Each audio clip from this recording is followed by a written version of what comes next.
नमस्कार मित्रों, मैं अजय सिंह आप सभी का बहुत बहुत स्वागत करता हूं एग्ज़ाम वॉरियर्स यूट्यूब चैनल पर।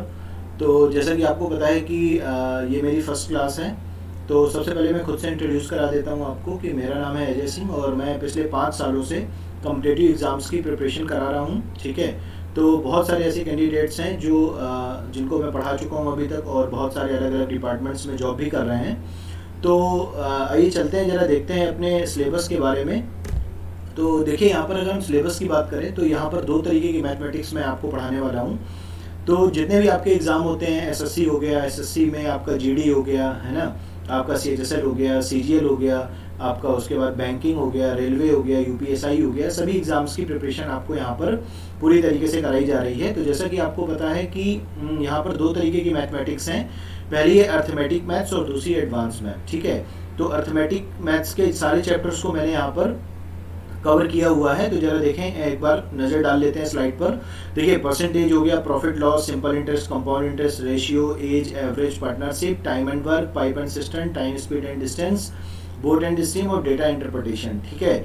तो ये हमारा अर्थमेटिक का पोर्शन होने वाला है। और एडवांस मैथ्स की अगर मैं बात करूं तो number system, simplification, LCM and HCF, mensuration, algebra, trigonometry, height and distance और ज्योमेट्री। ठीक है। तो ये हमारा मैथमेटिक्स का सिलेबस है जिसे हमें यहाँ पर पूरे अच्छे तरीके से कवर करना है। ठीक है। तो जिन भी लोगों को अभी तक मैथ्स में डर लगता रहा है या लग रहा है, ठीक है, तो उन लोगों का डर अब पूरी तरीके से खत्म हो जाएगा। ठीक है। और मैं आपको यहाँ पर बहुत ही लॉजिकल अप्रोचेस के साथ सारी चीज़ों को सिखाने वाला हूँ। ठीक है। तो बने रहिए वीडियो पर और देखते हैं। यहाँ पर हम लोगों ने आज परसेंटेज टॉपिक लिया है। तो देखते हैं क्वेश्चन नंबर फर्स्ट क्या बोला जा रहा है। तो देखिए, क्वेश्चन नंबर फर्स्ट की अगर मैं बात करूं तो परसेंटेज क्लास 1 है आज हमारी, ये है ना। तो मैंने यहाँ पर क्या किया है कि देखिए, टाइप वाइज क्वेश्चंस को यहाँ पर अलग अलग कवर करके रखा हुआ है ना, ताकि आपको चीज़ें अच्छे से समझ में आए। ठीक है। तो देखिए, अगर मैं टाइप वाइज की बात कर रहा हूँ तो टाइप वाइज हम जो चीज़ों को करेंगे वो किस तरीके से हम लोग चीज़ों को करने वाले हैं। ठीक है।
नमस्कार दोस्तों, मैं अजय सिंह आप सभी का एक बार फिर से बहुत बहुत स्वागत करता हूं एग्ज़ाम वॉरियर्स पर।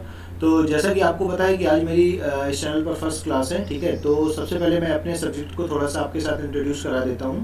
ठीक है। तो मैं आपको यहाँ पर मैथमेटिक्स पढ़ाने वाला हूँ और मेरा जो एक्सपीरियंस है वो इस फील्ड में पिछले 5 सालों का रहा है। ठीक है। तो मैंने यहाँ पर नंबर ऑफ़ स्टूडेंट्स को यहाँ पर पढ़ाया हुआ है। ठीक है। और बहुत सारे स्टूडेंट ऐसे भी हैं जो बहुत डिफरेंट डिफरेंट जो है सेक्टर्स पे जॉब कर रहे हैं। ठीक। तो आइए चलते हैं, ज़रा सिलेबस पर एक नज़र डाल लेते हैं कि हमें मैथमेटिक्स में क्या क्या पढ़ना है। ठीक है। तो देखिए, यहाँ पर हमें 2 तरीके की मैथमेटिक्स को डील करना है, एक अर्थमेटिक मैथ्स है और दूसरी एडवांस मैथ है। ठीक है। तो यहाँ पर जो चैप्टर अर्थमेटिक मैथ्स के हैं वो परसेंटेज हो गया, profit loss, simple interest, compound interest, ratio, age, average, partnership, time and work, pipe and system, time speed, distance, boat and stream और डेटा इंटरप्रिटेशन। ठीक है। तो ये जितना भी सेक्शन है ये आपका अर्थमेटिक मैथ्स का है। और एडवांस मैथ्स की अगर मैं बात करूँ तो नंबर सिस्टम हो गया, सिंप्लीफिकेशन हो गया, एलसीएम एचसीएफ हो गया, mensuration, algebra, trigonometry, height and distance और ज्योमेट्री। ठीक है। इतना पोर्शन आप लोगों को मैथमेटिक्स में पढ़ना है। ठीक है। और इतना अगर हम लोग अच्छे से कवर कर लेते हैं तो आपका वो कोई भी एग्जाम हो, चाहे वो एसएससी हो, चाहे रेलवे हो, चाहे बैंकिंग हो। ठीक है। अगर हम किसी भी एग्जाम्स की बात करें, इवन वो यूपीएसआई और एसएससी जीडी और यूपी ट्रिपल एससी पीटी, सभी चीज़ की तैयारी आप लोगों को यहाँ पर हो जाएगी। ठीक है। तो अगर अभी तक आपको मैथ से डर लगता रहा है तो ये मेरा आपको प्रॉमिस है कि आप लोगों का डर अब बिल्कुल पूरी तरीके से खत्म हो जाएगा। ठीक है। तो ये तो रहा हमारा सिलेबस के बारे में। ठीक है, कि हम लोगों का जो लेक्चर प्लान है वो किस तरीके से है। तो आज हम लोगों ने अपने लेक्चर प्लान के अकॉर्डिंग परसेंटेज टॉपिक से स्टार्ट किया हुआ है। तो आइए चलते हैं स्लाइड पर और देखते हैं क्वेश्चन क्या बोला जा रहा है।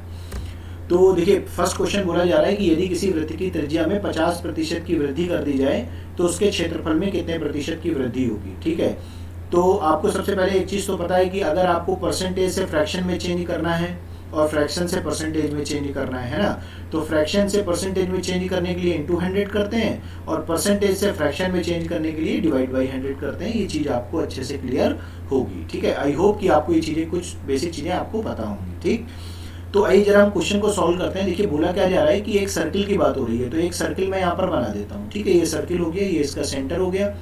सेंटर से सर्कमफरेंस तक की जो डिस्टेंस होती है जिसे हम रेडियस बोलते हैं। ठीक, ये रेडियस हो गई।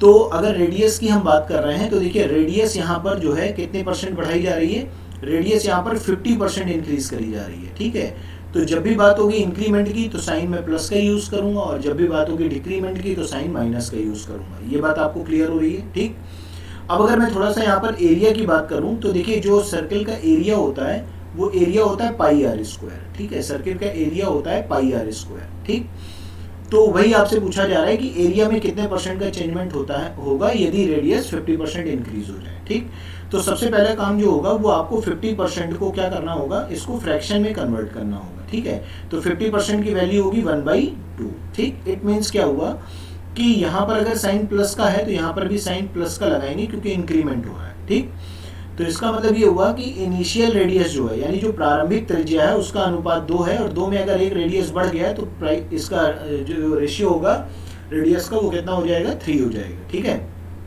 तो यहाँ पर अगर मैं रेडियस की बात कर रहा हूँ तो मुझे 2 बार रेडियस लिखना पड़ेगा। ठीक है, क्योंकि यहाँ पर आर स्क्वायर आ रहा है देखिए फॉर्मूले में। अच्छा एक चीज और समझिए कि देखिए जब भी आपसे परसेंटेज चेंज बोला जाएगा एरिया में या वॉल्यूम में, जिस भी चीज में आपसे क्वेश्चन में पूछा जा रहा है, तो यहाँ पर ये जो पाई होता है इसका कोई मतलब नहीं होता है। इसलिए नहीं होता है क्योंकि पाई क्या होता है, कांस्टेंट वैल्यू होती है और कांस्टेंट का कोई इफेक्ट नहीं पड़ता है परसेंटेज चेंज में। ठीक है, तो पाई को हम हटा देंगे तो बचा क्या, केवल आर स्क्वायर। तो उसी आर स्क्वायर को मैंने यहाँ पर रेडियस को 2 बार लिखा हुआ है। ठीक है, तो यहाँ पर मैं लिख लेता हूँ इनिशियल एरिया। ठीक है, और यहाँ पर लिख लेता हूँ फाइनल एरिया। क्लियर है बात। तो देखिए रेडियस का रेशियो पहले कितना था, 2, फिर कितना हो गया, 3 रेशियो। ठीक है, वैसे यहाँ पर पहले कितना था, 2 रेशियो, फिर कितना हो गया, 3 रेशियो। ठीक है, 2 बार इंक्रीज हो रही है तो 2 × 2 कितना हो गया, 4 और 3 × 3 कितना हो गया, 9। क्लियर हो रही है बात। ठीक, तो इसका मतलब ये हुआ कि अगर मैं यहाँ पर रेडियस एरिया की बात करूँ तो एरिया देखिए 4 रेशियो से कितना हो जा रहा है, 9 हो जा रहा है। तो कितना इंक्रीज हो गया, 5। कितने में, 4 में। इनटू क्या करेंगे, 100, क्योंकि आपको परसेंटेज फाइंड करना है। तो 4 से जैसे ही आप 100 को कट करेंगे तो ये आ जाएगा 25 और 25 × 5 कितना हो जाएगा, 125% हो जाएगा। ये बात क्लियर हो रही है ना आपको, ये हो गया 125%। क्लियर है बात। ठीक, तो ये जो हमारा आंसर होगा ये होगा 125%। तो ये हमारा 4th ऑप्शन हमारा क्या हो जाएगा, करेक्ट हो जाएगा। ये बात आपको समझ में आ रही है ना।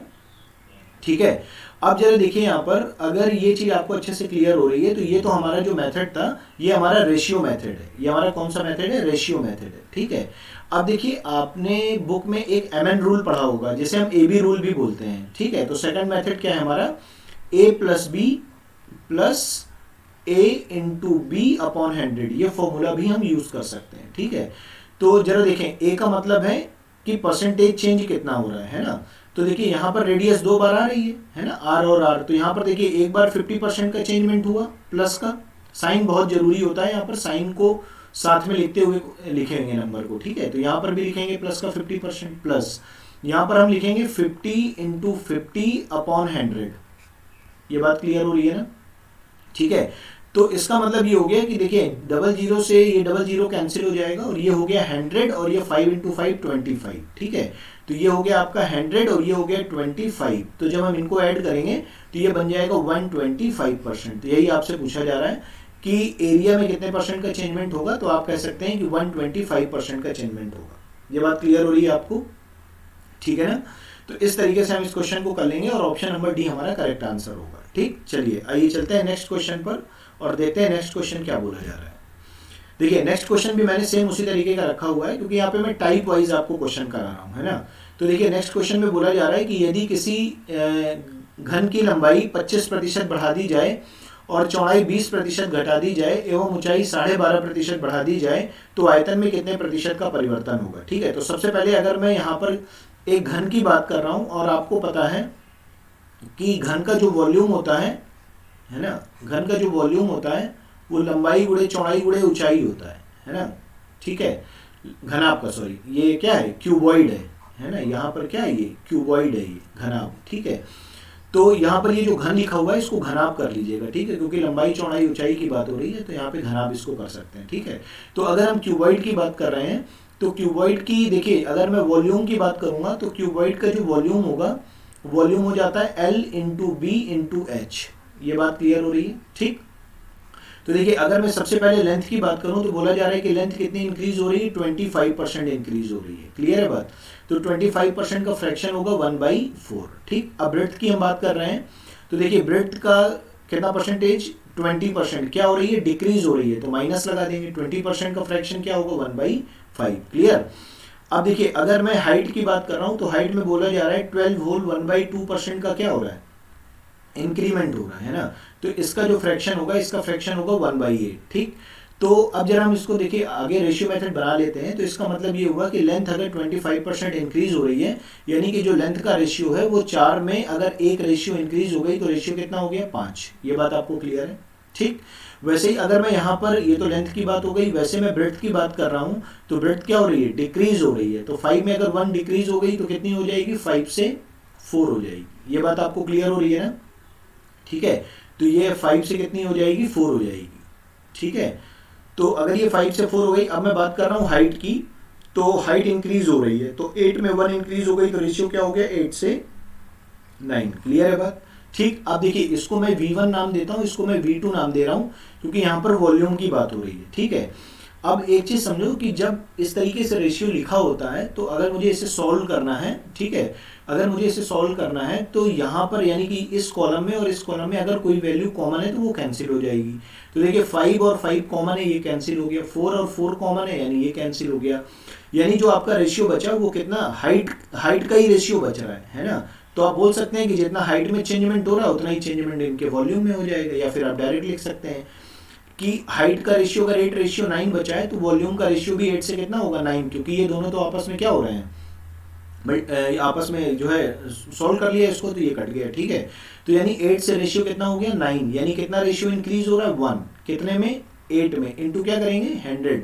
तो जब इसको सॉल्व करेंगे आप तो आपको पता चलेगा कि 12.5% ही आएगा, है ना। और क्या आएगा, इंक्रीमेंट आएगा, क्योंकि ये लेंथ और ब्रेड्थ का रेशियो तो यहाँ पर क्या हो गया है, कैंसिल ही हो गया है। तो हाइट में जो इफेक्ट पड़ेगा वही इफेक्ट इसके वॉल्यूम में होगा। तो हम कह सकते हैं कि जो वॉल्यूम है यानी जो आयतन है वो 12.5% क्या हो जाएगा, इंक्रीज हो जाएगा। ठीक है, तो ये हमारा फर्स्ट ऑप्शन जो है करेक्ट हो जाएगा। ठीक, या फिर आप A + B + AB/100 वाला फॉर्मूला भी यहाँ पर यूज कर सकते हैं। इसे हम क्या बोलते हैं, नेट परसेंटेज चेंज वाला मेथड बोलते हैं। नेट परसेंटेज चेंज मेथड होता है ये। ठीक है, लेकिन अब देखो यहाँ पर आपको दिक्कत क्या आएगी कि आपको पहले 25% और 20% में लगाना पड़ेगा फॉर्मूले को, और फिर उसके बाद जो रिजल्ट आएगा उसे 12.5% के साथ लगाना पड़ेगा। तो यहाँ पर आपका जो कैलकुलेशन होगी वो बड़ी हो जाएगी। इसलिए हमने यहाँ पर इस जो है इसे रेशियो मेथड से ही क्वेश्चन को सॉल्व किया है। ठीक है, रेशियो मेथड से ही क्वेश्चन को आपको सॉल्व करना है। ठीक, चलिए, तो आई होप कि ये चीज आपको अच्छे से समझ में आ गई होगी।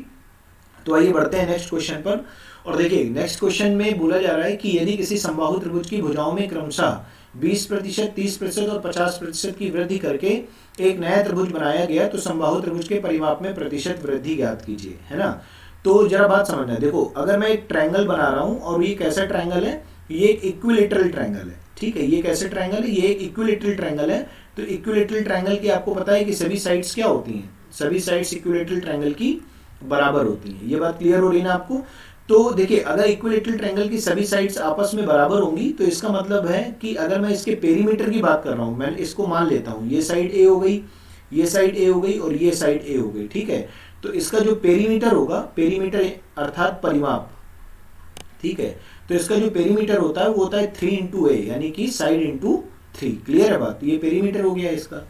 तो देखिए क्वेश्चन में यही आपसे बोला जा रहा है कि जो साइड हैं वो रिस्पेक्टिवली कितना इंक्रीज हो रही हैं। देखिए पहली जो साइड है वो 20% इंक्रीज हो रही है, तो 20% इंक्रीज हो रही है, इट मीन साइन प्लस का होगा, ठीक। तो 20% की वैल्यू हो गई 1/5, यानी 5 में 1 इंक्रीज हो गया तो कितना हो गया रेशियो 6, ठीक है। तो मैं यहाँ पर लिख दे रहा हूँ कि रेशियो जो है 5 से कितना हो गया 6 हो गया। अच्छा, अगर मैं सेकंड साइड्स की बात करूं तो वो कितनी बढ़ रही है 30%, और 30% का फ्रैक्शन हो जाएगा 3/10, ठीक है।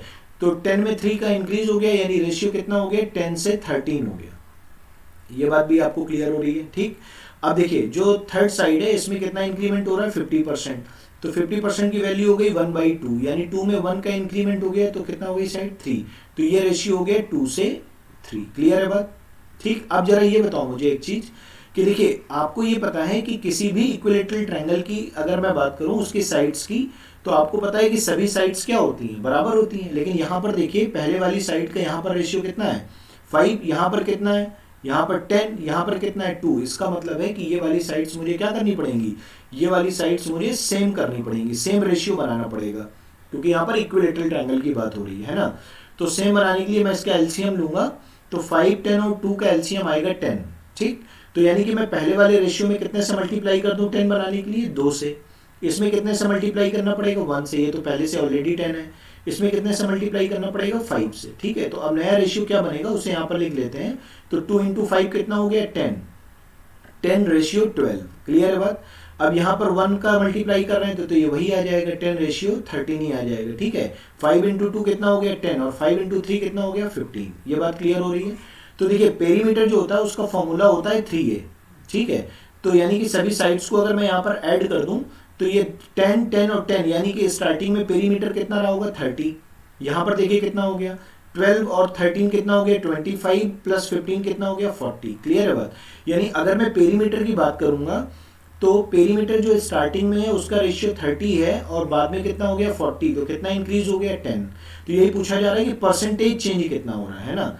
तो 10 इंक्रीमेंट हो रहा है कितने में 30 में, इंटू क्या करेंगे 100 कर देंगे, ठीक। तो 0 से 0 कैंसिल हो जाएगा, और जैसे ही 3 से हम 100 में डिवाइड करेंगे तो ये आ जाएगा 33.33%। क्लियर है बात। तो यही आपसे पूछा जा रहा है कि जो है कितने परसेंट का इंक्रीमेंट होगा पेरीमीटर में, किसके इक्विलेटरल ट्रायंगल के। तो आंसर जो हमारा यहाँ पर होने वाला है वो आंसर होने वाला है यहाँ पर हमारा 33.33%। तो कौन सा ऑप्शन सही हो जाएगा, डी ऑप्शन करेक्ट हो जाएगा, ठीक है। तो आई थिंक ये चीज आपको अच्छे से क्लियर हो गई होगी, ठीक। चलिए आइए चलते हैं नेक्स्ट क्वेश्चन पर। देखिए यहाँ पर टाइप नंबर 2 है ना, तो टाइप नंबर 1 के जो क्वेश्चन थे हमारे वो नेट परसेंटेज चेंज पर बेस्ड थे, ठीक है। तो अब हम लोग टाइप नंबर 2 में एक बार क्वेश्चन को पढ़ लेते हैं, देखते हैं क्वेश्चन में क्या बोला जा रहा है। बोला जा रहा है एक गांव की जनसंख्या प्रतिवर्ष 5% बढ़ जाती है, यदि इसकी वर्तमान जनसंख्या 4410 है तो 2 वर्ष पहले जनसंख्या क्या थी, है ना।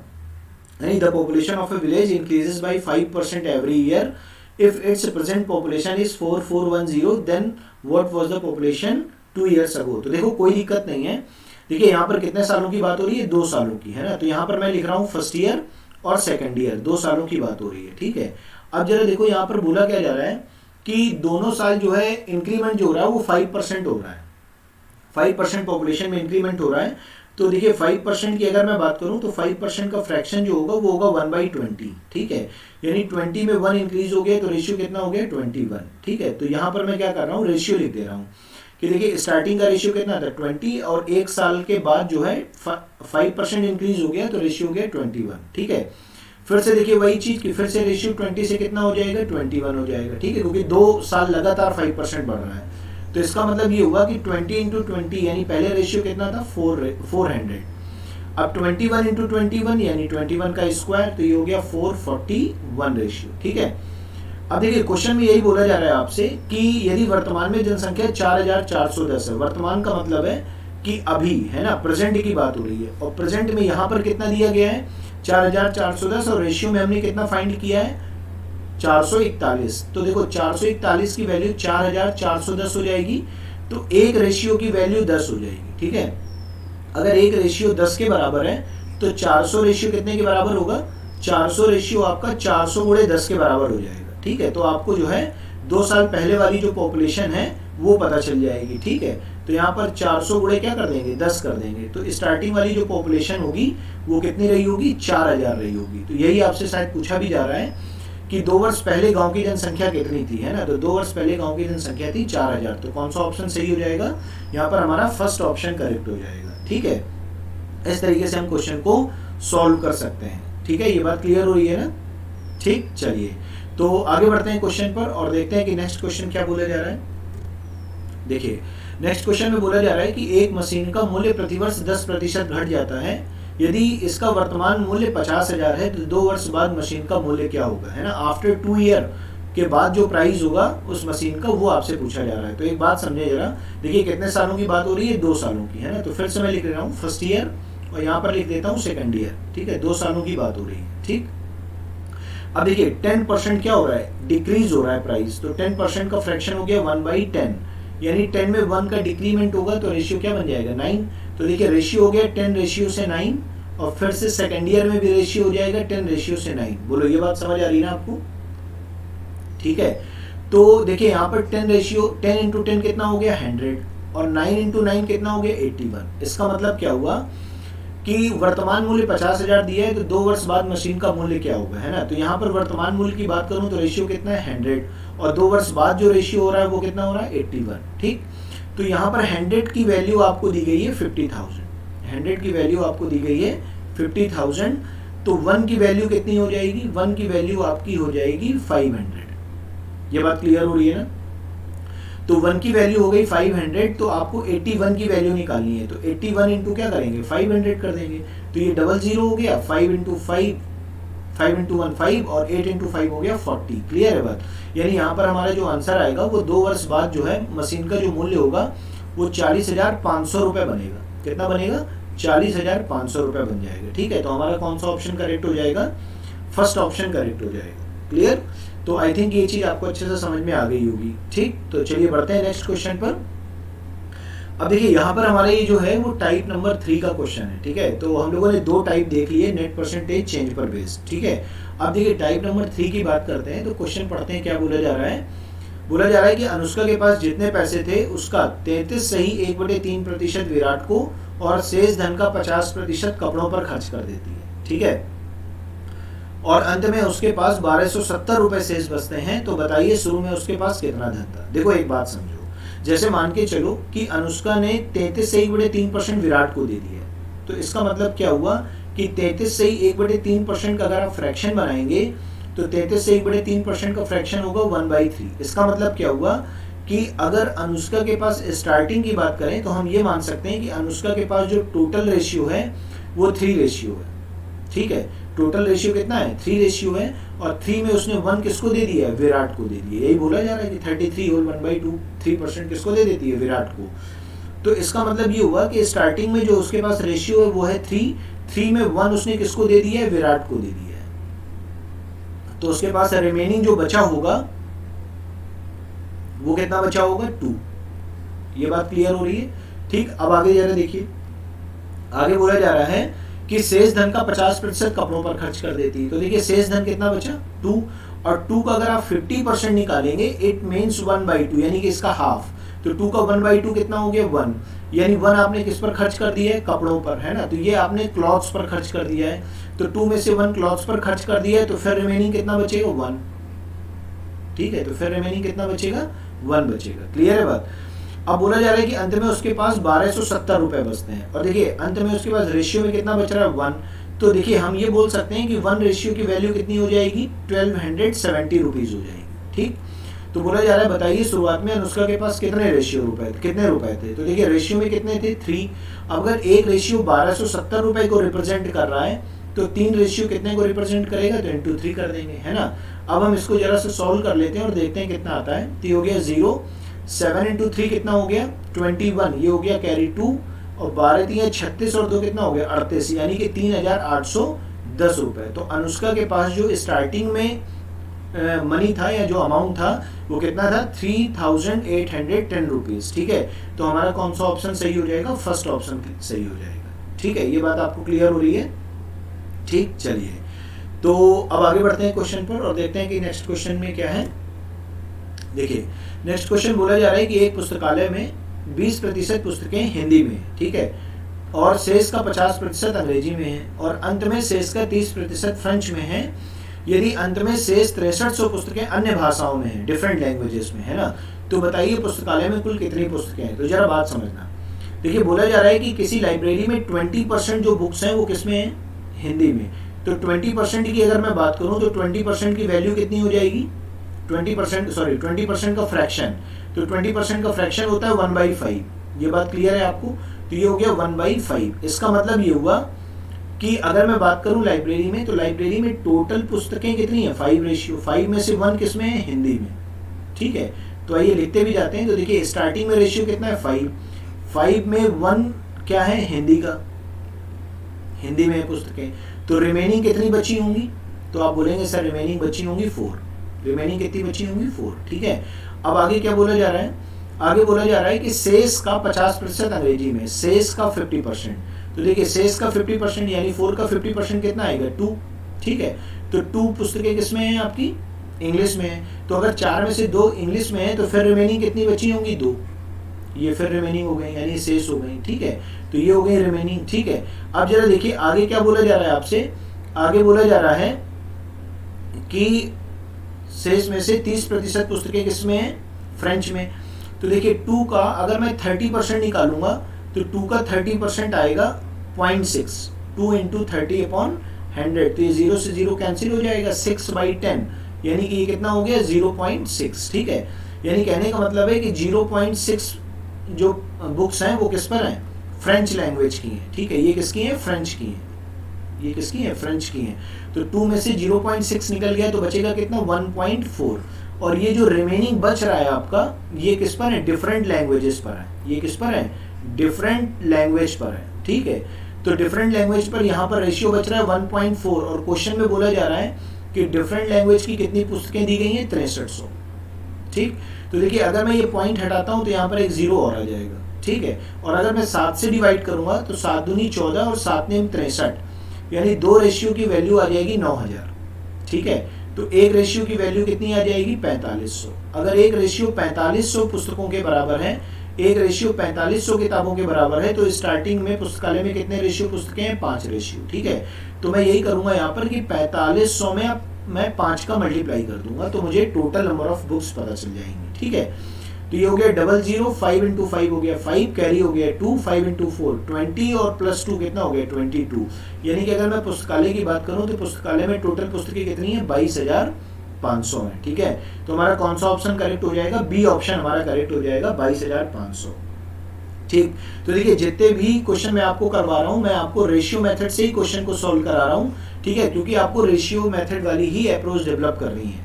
ठीक, और आगे आने वाले चैप्टर्स को भी हम लोग इसी तरीके से रेशियो मेथड से ही सॉल्व करने वाले हैं। ठीक, तो आइए चलते हैं नेक्स्ट क्वेश्चन पर और देखते हैं नेक्स्ट क्वेश्चन क्या बोला जा रहा है। तो देखिए नेक्स्ट क्वेश्चन बोला जा रहा है कि राम घरेलू चीजों पर अपनी मासिक आय का 50% खर्च कर देता है। ठीक है, तो यहाँ पर अगर मैं मान लेता हूँ कि टोटल राम की इनकम की बात हो रही है ना, तो राम की इनकम की बात हो रही है, राम की इनकम मान लेते हैं टोटल 100% है। समझना थोड़ा सा बात को। अब बोला जा रहा है कि 50% ये क्या करता है, हाउस होल्ड आइटम्स पर जो है अमाउंट खर्च कर रहा है। किस पर खर्च कर रहा है, हाउस होल्ड आइटम्स पर, हाउस होल्ड आइटम्स पर। ठीक है, अब देखिए अगर 50% इसने खर्च कर दिया होगा तो इसका मतलब इसके पास बचा कितना होगा, 50%। ठीक है, ये इसके पास क्या होगा, रिमेनिंग होगा। ठीक है, ये इसके पास रिमेनिंग होगा। ठीक, अब देखिए आगे क्या बोला जा रहा है, आगे बोला जा रहा है कि यदि शेष धनराशि का 50% परिवहन पर खर्च कर देता है। अब एक चीज बताओ, 50 का अगर मैं 50% निकालूंगा तो आप यही बोलेंगे कि सर इसका आधा हो जाएगा, है ना, तो आप बोलेंगे कि सर यहाँ पर आएगा 25%। ठीक है, तो 50 का 50% इट मीन्स इसका हाफ। तो ये 25% किस पर खर्च कर रहा है, परिवहन पर, यानी कि ट्रांसपोर्ट पर। ये बात क्लियर है। ठीक, अब देखिए यहाँ पर रिमेनिंग अमाउंट नहीं बोला जा रहा है, यानी कि अगर रिमेनिंग अमाउंट बोला जाता तो 50 में 25% माइनस करके रिमेनिंग 25% पर फर्दर हम कैलकुलेशन करेंगे। ठीक है, लेकिन यहाँ पर देखिए क्या लगा है, कॉमा। तो जब भी कॉमा लगा होगा तो आगे वाली कैलकुलेशन आपको किस पर करनी है, इसी रिमेनिंग अमाउंट पर करनी है, यानी 50 पर ही करनी है। ठीक है, तो देखिए आगे बोला जा रहा है कि 25% किस पर खर्च कर रहा है, इंटरटेनमेंट पर। अब जरा ये बताओ 25% का जो फ्रैक्शन होता है, आपको पता है कि 25% का फ्रैक्शन होता है 1/4, है ना। अब किसका 1/4 आपको निकालना है, 50 का। तो 50 का जब आप 1/4 निकालेंगे तो 50 का हाफ हो गया 25 और 25 का हाफ हो गया 12.5। ठीक है, तो ये आ गया 12.5%। ठीक, तो यहाँ पर मैं ये कह सकता हूँ कि 12.5% जो है आपने वो किस पर खर्च कर दिया है, आपने इंटरटेनमेंट पर खर्च कर दिया है। तो अगर 12.5% इंटरटेनमेंट पर खर्च होगा तो यहाँ पर हम लिख देंगे 12.5% जो खर्च हो रहा है वो किस पर हो रहा है, इंटरटेनमेंट पर हो रहा है। क्लियर है बात। अब आगे बोला जा रहा है कि 10% स्पोर्ट्स पर कर देता है। तो देखिए 50 का 10% अगर आप निकालेंगे तो 10% की वैल्यू होती है 1/10, तो 50 का 1/10 होगा 5%। ठीक है, मैं कैलकुलेट नहीं कर रहा हूँ, आपको क्लियर है कैसे कैलकुलेट करना है। ठीक है, तो यहाँ पर अगर मैं टोटल बात करता हूँ तो देखिए 50% में से आपने कितना एक्सपेंड कर दिया।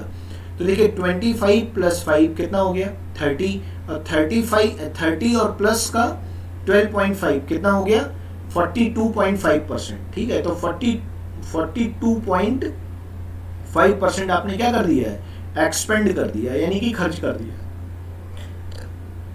ठीक है, ये आपने खर्च कर दिया।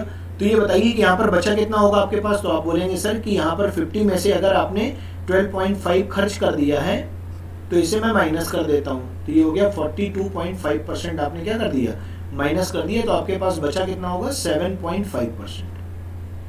ठीक है, कितना बचा होगा 7.5% बचा होगा। ये बात क्लियर हो रही है ना। ठीक है, तो ये 7.5% आपके पास बचा होगा। तो ये हो गया 7.5% की वैल्यू जो है वो इसने लास्ट में कितने रुपए बचाए हैं, 900 रुपए बचाए हैं। तो 7.5% की वैल्यू 900 रुपए के बराबर होगी। तो यहाँ से अगर मैं पॉइंट हटाऊंगा तो यहाँ पर एक जीरो और ऐड हो जाएगा, और 15 से अगर मैं डिवाइड करूंगा तो ये हो जाएगा 15 × 5 = 75 यानी 5%, और ये हो जाएगा 15 × 6 = 90 यानी कि 600, यानी 5% जो है 600 के बराबर है। तो देखिए राम की जो इनकम है वो कितनी है 100%। तो 5% से मुझे ये जो कैलकुलेशन बनानी है ये किसकी बनानी है, मुझे 100% की बनानी है। तो यानी कि मैं अगर लेफ्ट हैंड साइड पे 20 का मल्टीप्लाई कर दूं 5 में तो ये 100 बन जाएगा। वैसे आप अगर राइट हैंड साइड में भी 20 का मल्टीप्लाई कर देंगे तो ये अमाउंट पता चल जाएगा। ठीक है, तो 600 × 20 कितना हो गया 12,000। क्लियर है बात। तो यही आपसे पूछा जा रहा है कि राम की मंथली इनकम कितनी रही होगी। तो राम की मंथली इनकम 12,000 रही होगी, यानी कि आपका डी ऑप्शन करेक्ट हो जाएगा। क्लियर है। ठीक है, तो ये चीज आपको समझ में आ गई होगी। तो बढ़ते हैं नेक्स्ट क्वेश्चन पर और देखते हैं नेक्स्ट क्वेश्चन में क्या बोला जा रहा है। देखिए यहाँ पर हमारा टाइप नंबर 4 है ना। हमने आपको 3 टाइप के क्वेश्चंस करने बता दिए हैं और उसके एक 2 क्वेश्चंस पर आपकी प्रैक्टिस भी करवा दी है। ठीक, तो देखिए नेक्स्ट क्वेश्चन में बोला जा रहा है कि एक दुकानदार कुछ वस्तुओं को 20,740 रुपए में खरीदता है यदि वह वस्तुओं का 2/5 हिस्सा 13% लाभ पर बेच देता है। अब जरा बात समझना, देखो अगर ये बोला जा रहा है कि 2/5 हिस्से को उसने क्या किया है 13% प्रॉफिट पर बेचा है। ठीक है भाई, 13% प्रॉफिट पर बेचा है। इसका मतलब क्या हुआ कि अगर टोटल आर्टिकल 5 है तो 5 में से 2 आर्टिकल को आपने 13% प्रॉफिट पर बेचा है। तो जरा एक बात समझो, ये बताइए कि टोटल आर्टिकल कितने हैं अभी उसके पास 5 में से कितने आर्टिकल उसने बेच दिए 2 को कितने % प्रॉफिट पर बेचा है। तो आपने कहा सर 30% प्रॉफिट पर बेचा है ना। तो देखिए 13% प्रॉफिट पर बेचा है। तो अगर 13% प्रॉफिट पर आप बेच रहे हैं तो एक चीज मुझे बताओ कि एक आर्टिकल पर अगर आप 13% का प्रॉफिट ले रहे हैं तो टोटल आपने कितने आर्टिकल बेचे हैं 2, तो आपका जो टोटल प्रॉफिट बनेगा वो कितने % का बनेगा 26% का। क्लियर है बात। ठीक, अब जरा देखिए आगे बोला जा रहा है तो शेष वस्तुओं को कितने % लाभ पर बेचे कि कुल पर उसे 19% का लाभ हो। अब एक चीज जरा मुझे बताओ, कुल की बात हो रही है यानी टोटल की बात हो रही है, तो टोटल वस्तुएं कितनी है 5, और 5 वस्तुओं पर अगर हम 19% का प्रॉफिट बनाना चाहेंगे तो हमें टोटल प्रॉफिट कितने का बन जाएगा 95% का। 19 × 5 कितना हो गया 95% का टोटल प्रॉफिट आपको बनाना है। ठीक है, अब एक चीज जरा मुझे ये बताइए कि अगर टोटल प्रॉफिट 95% का मुझे बनाना है और 2 वस्तुएं आप 26% में प्रॉफिट पर बेच चुके हैं तो आपके पास बची हुई वस्तुएं कितनी है 3। ठीक है, अब आप इसे कितने % प्रॉफिट या लॉस पर बेचेंगे, तो आपने मान लिया इसे मैं x% प्रॉफिट या लॉस पर बेचूंगा, लेकिन मुझे ओवरऑल कितना प्रॉफिट बनाना है 95% प्रॉफिट बनाना है। ठीक है, तो देखिए 26% का प्रॉफिट तो आप बना चुके हैं, तो 95 में से अगर आप 26 माइनस कर देंगे तो ये आ जाएगा आपका 69%, यानी अभी भी आपको कितना प्रॉफिट बनाना है 69% का प्रॉफिट बनाना है। तो ये 69% का जो प्रॉफिट होगा आपका वो कितनी वस्तुओं पर होगा 3 वस्तुओं पर, है ना, 3 वस्तुओं पर। तो 3x बराबर आपका हो जाएगा 69%। तो वी कैन कैलकुलेट x की वैल्यू, है ना। तो 69/3 कितना हो जाएगा, ये हो जाएगा 23%। तो यही आपसे पूछा जा रहा है कि बताइए शेष वस्तुओं को कितने प्रतिशत लाभ पर बेचे कि कुल वस्तुओं पर 19% का लाभ हो। तो शेष वस्तुओं का जो प्रॉफिट होगा वो हो जाएगा 23%। ये बात आपको समझ में आ रही कि नहीं? देखिए यहाँ पर बहुत सारे लोग कंफ्यूज हो रहे होंगे कि जो 20,740 रुपए दिया ये किस लिए दिया है। देखो भाई, इसकी कोई भी नीड नहीं है। इसलिए नीड नहीं है क्योंकि आपसे प्रॉफिट परसेंटेज पूछा जा रहा है, तो आप पूरा क्वेश्चन परसेंटेज में चल रहा है, तो आपको क्वेश्चन परसेंटेज में ही सॉल्व करना है। ठीक है, तो ये रुपयों का यहाँ पर कोई भी काम नहीं है। ठीक, तो यहाँ पर अगर मैं टोटल प्रॉफिट की बात करूं तो यहाँ पर हमारा जो आंसर होगा वो आंसर कितना होगा, 23% क्लियर होगा आंसर। ठीक है, क्लियर है ना बात? ये राइट आंसर क्या होगा, 23% हो जाएगा। ठीक, तो आइए जरा नेक्स्ट क्वेश्चन पर चलते हैं और देखते हैं नेक्स्ट क्वेश्चन क्या है।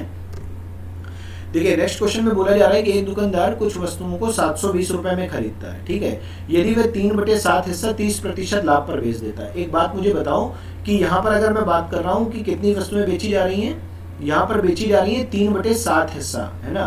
तो 3/7 हिस्से को कितने परसेंट प्रॉफिट पर बेचा है, ये बेचा गया है 30% प्रॉफिट पर, है ना। तो इसका मतलब क्या हुआ कि टोटल वस्तुएं कितनी है, 7। अब 7 वस्तुओं में से कितनी वस्तुएं बेच दी गई, 3 वस्तुएं। तो देखो 3 इंटू प्लस का 30% यानी प्रॉफिट का, है ना। तो इसका मतलब ये हो गया प्लस का 90%। तो यानी कि आपने 3 वस्तुएं बेच दी तो आपको टोटल प्रॉफिट कितना हो गया, 90%।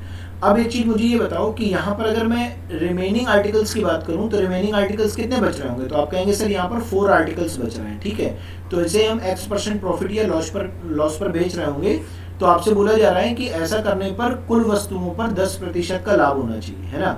तो देखिए टोटल वस्तुएं कितनी है, आप कहेंगे सर 7, और टोटल प्रॉफिट बनाना कितना है आपको, 10% का। ठीक है, तो अगर 7 वस्तुओं पर 10% का प्रॉफिट बनाएंगे आप, तो आपका टोटल प्रॉफिट कितना हो जाएगा, 70% का। अब एक चीज बताओ मुझे कि आपको जो है टोटल प्रॉफिट जो बनाना है वो बनाना है सिर्फ और सिर्फ 70% का, लेकिन यहाँ पर तो आप 3 वस्तुओं को बेच करके 90% का प्रॉफिट बना चुके हैं। इट मीन्स क्या होगा कि जो आपकी रिमेनिंग आर्टिकल्स होंगे वो आपको लॉस पर बेचना होगा, है ना। तो आप यहाँ पर क्या करेंगे, 70% में से 90% क्या कर देंगे, माइनस कर देंगे। इट मीन्स क्या होगा, -20% आ जाएगा। ठीक है, तो ये जो 4 वस्तुएं हैं आपकी, इसे आपको क्या करना पड़ेगा, माइनस का 20% पर सेल करना पड़ेगा। ये बात क्लियर हो रही है। तो 4x की वैल्यू जो होगी वो होगी -20। तो x की वैल्यू आपकी कितनी आ जाएगी, x की वैल्यू आ जाएगी -20/4। ठीक है, जैसे डिवाइड करेंगे तो ये आ जाएगा 5%। ये कितना आ जाएगा, 5% आ जाएगी। ये बात क्लियर हो रही है कि नहीं। तो x की वैल्यू आपसे पूछी जा रही है, तो बोला जा रहा है कि शेष वस्तुओं को कितने प्रतिशत लाभ या हानि पर बेचें। ठीक है, तो हमारा आंसर क्या होगा कि आप शेष वस्तुओं को 5% लॉस पर बेचेंगे। क्लियर है बात? तो हमारा कौन सा ऑप्शन सही हो जाएगा, फर्स्ट ऑप्शन सही हो जाएगा। ठीक है, इतनी बात क्लियर हो रही है ना आपको? ठीक है, तो आज के लिए हम लोगों ने 10 क्वेश्चन ही रखे हैं। ठीक है, थैंक यू सो मच। तो 10 क्वेश्चन हम लोगों ने किए और आज के क्वेश्चन बहुत ही इंपॉर्टेंट थे एग्जाम के पॉइंट ऑफ व्यू से, और हम लोगों ने इनको बहुत ही अच्छे तरीके से सीखा है। तो अगले पार्ट में मैं आपको कुछ और बेहतर क्वेश्चंस लेकर के आऊँगा। ठीक है, तो अगर अभी तक आपने जो है चैनल को सब्सक्राइब नहीं किया है तो चैनल को प्लीज़ एक बार सब्सक्राइब कर लीजिए, और अगर आपको ये क्लास अच्छी लगी हो तो वीडियो को एक बार लाइक करें और अपने दोस्तों के साथ शेयर भी करें।